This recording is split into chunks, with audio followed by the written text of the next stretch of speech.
אזרחי ישראל, כמוכם הזדעזעתי לראות את התמונות הנוראות בעקבות המתקפה הרצחנית של חיזבאללה על מג'דל שמס. בין הנרצחים ילדים קטנים ששיחקו כדורגל וגם נרצחים אחרים.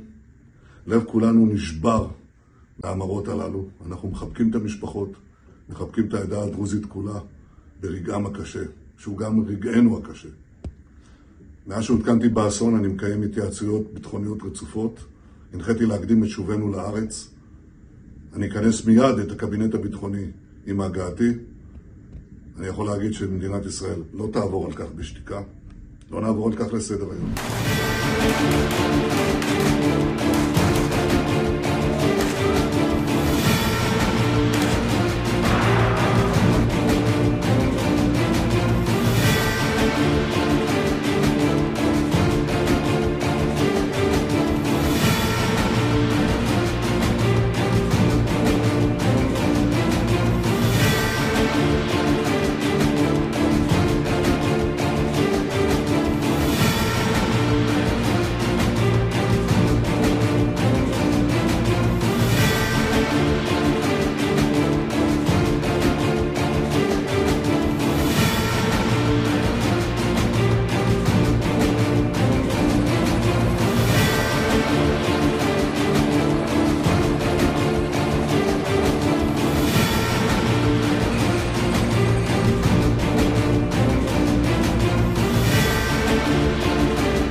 savage Hezbollah terrorists struck these children with an Iranian precision missile.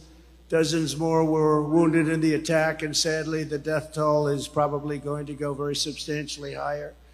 Our hearts go out to the families of these innocent children. No parent should have to suffer the terrible loss of a child at the hands of terrorists or anybody else. Today's attack on Israel cannot be forgotten, and it will go down as another moment in history created by a weak and ineffective United States president and vice president. They wouldn't have done this if I were the president. They wouldn't have done it.